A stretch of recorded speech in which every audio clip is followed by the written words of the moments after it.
Michel. Alors vous êtes président de l'association pour le droit à mourir dans la dignité. Le 12 avril dernier, vous sortez votre livre Lettre ouverte à Brigitte Macron. Vous y abordez la fin de vie. Garance Semespil. Est-ce qu'on meurt vraiment mal en France ? Vous savez, c'est pas moi qui le dis, enfin je le redis bien sûr dans ce livre puisque je reprends tous les chiffres, mais toutes les missions qui ont été faites ces dernières années, toutes les études qui ont été faites nous confirment qu'on est un des pays où on meurt le plus mal en Europe. Déjà parce qu'on n'a jamais mis les moyens.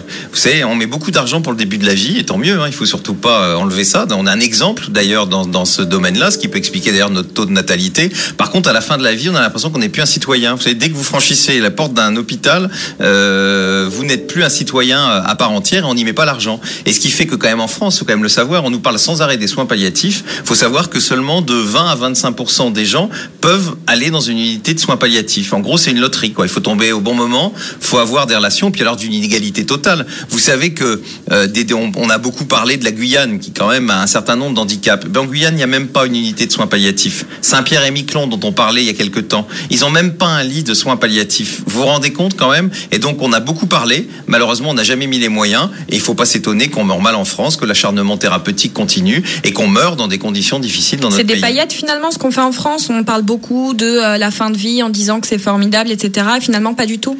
Si vous comparez aux pays autour de chez nous, je suis désolé, le constat il est quand même clair. Je vais vous donner, les Pays-Bas et la Belgique. Comme par hasard, vous me direz, c'est des pays qui ont légalisé l'euthanasie. Mais il y a l'accès universel aux soins palliatifs.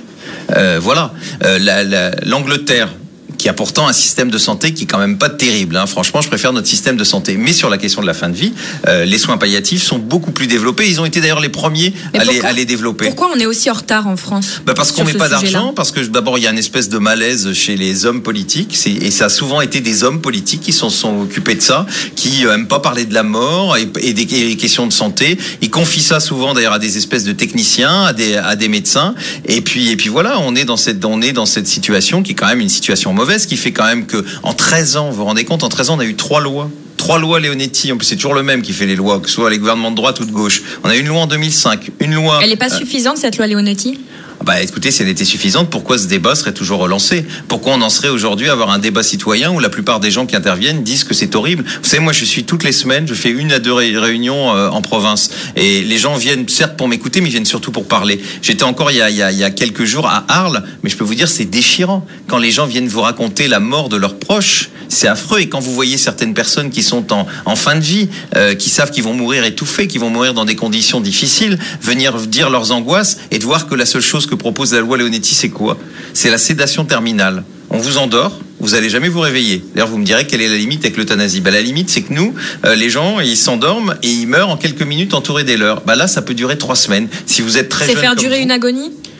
Oui, parce que leur truc, c'est de dire, on fait pas mourir les gens. On les laisse mourir. Mais c'est ce qui pose problème pour les médecins avec le serment d'Hippocrate, vous le savez. Ils ne peuvent pas tuer quelqu'un, quelles que soient les circonstances. C'est pas tuer. D'abord, le serment d'Hippocrate, vous devez soulager les souffrances des gens. Puis je vous rappelle le serment d'Hippocrate. Vous savez ce qu'il y avait dedans dans le serment d'Hippocrate ? Par exemple, l'avortement, c'était interdit. On a changé nos lois. Vous pensez qu'il faut tout changer ? On n'est pas à jour. Mais pas seulement ça. Regardez, par exemple, dans le serment d'Hippocrate, tous ces grands médecins qui nous disent que on peut pas parce qu'il y a le serment d'Hippocrate dedans. Vous savez que les grands professeurs de médecine, dans le serment originel d'il y a 2000 ans, devaient enseigner gratuitement et soigner gratuitement. Et personne ne veut revenir à ça. L'époque a changé.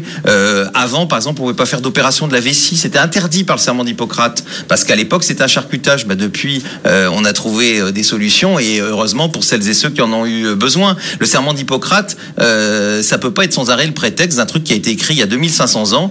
Depuis, on a évolué. Puis je vous rappelle que c'est pas le serment d'Hippocrate qui fait les lois en France, mais c'est les parlementaires. Donc pour le moment, le serment d'Hippocrate, pour vous, il n'est pas à jour. On devrait refaire un serment d'Hippocrate non, mais il se fait à jour au fur et à mesure. Regardez, quand il y a eu l'avortement, ils ont enlevé l'interdiction de faire les IVG. Donc le jour où la France votera une loi, comme les Belges qui ont aussi un serment d'Hippocrate ou les Hollandais, ils l'ont fait évoluer à ce moment-là. Et puis je vous dis, c'est pas de tuer que vous faites là-dessus. Se tuer, c'est un geste que vous faites contre quelqu'un, contre sa volonté. Là, c'est accompagner quelqu'un qui va mourir. Aujourd'hui, vous avez le droit d'endormir quelqu'un, d'enlever ses sondes gastriques, etc. Vous faites des gestes actifs. La seule chose, c'est que vous dites, je sais pas à quelle heure il va mourir. Vous croyez pas qu'il y a quand même une grande hypocrisie? Alors, la sédation, c'est une solution, hein, quand même. Il faut pas dire que ça ne sert à rien. Si vous êtes très très malade, si vous êtes très âgé, que vous allez mourir en quelques heures, ça peut être une solution. Il faut laisser le choix aux patients. Il faut laisser le choix. Mais c'est ça, moi je me bats, vous savez, parce que moi j'ai plein de doutes, hein, comme chacun. Alors vous êtes jeunes, vous n'avez peut-être pas encore pensé à cette question-là, mais moi c'est parce que j'ai plein de doutes que je veux une loi qui me permette de choisir, soit d'aller dans les soins palliatifs, soit de bénéficier d'une sédation terminale, soit de bénéficier d'une euthanasie ou d'un suicide assisté. Il faut permettre à chacun de choisir. Et on voit aujourd'hui, c'est ça le problème, c'est qu'on ne choisit pas et que c'est pas celui qui meurt qui décide, mais celui qui est autour du lit. Alors dans ce livre, vous interpellez Brigitte Macron. Est-ce que vous savez si elle a lu votre livre, si elle l'a reçu? Non, reçu, je vais envoyer. Hein, je suis quand même quelqu'un d'élégant, mais non, j'ai pas de nouvelles pour l'instant, mais j'espère en avoir. Mais moi, je lui ai écrit parce que d'abord, je pense que c'est une femme sensible. C'était elle qui était la plus à même de pouvoir amener le débat. D'abord, souvent les femmes comprennent mieux ces débats-là que les hommes.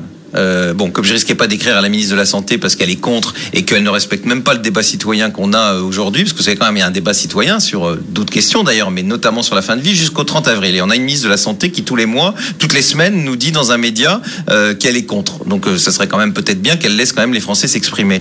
Donc voilà, je trouvais que, qu'en tout cas, comme femme, elle était là. En même temps, elle a un rôle, elle a une charte maintenant. Et dans sa charte, elle a notamment la relation avec la société civile, notamment dans le domaine de la santé et sur les questions des plus fragiles. Donc je trouvais que elle était peut-être à même de nous entendre et puis peut-être de convaincre et son mari et le gouvernement qu'il est temps d'y arriver. D'autant que je vous dis, on est dans quelque chose d'un peu nouveau. Moi, je pense que pour la première fois, on a peut-être une majorité à l'Assemblée nationale. Il y a eu un certain nombre d'initiatives. Il peut y avoir peut-être plus de dialogue. Et donc voilà, donc cette loi est peut-être possible. En tout cas, moi je me bats parce que je crois que c'est cette année, je veux dire en fin d'année ou en début d'année 2019 qu'on peut avoir une loi. Sinon, on n'aura pas de loi et c'est la même chose pour d'autres combats comme la PMA, l'accès de la PMA pour toutes les femmes et tout. Je pense que c'est un moment très déterminant pour les questions de société et qu'il y aura plus ce moment-là dans le quinquennat. Merci beaucoup Jean-Luc Romero-Michel. Merci Garance Amespil.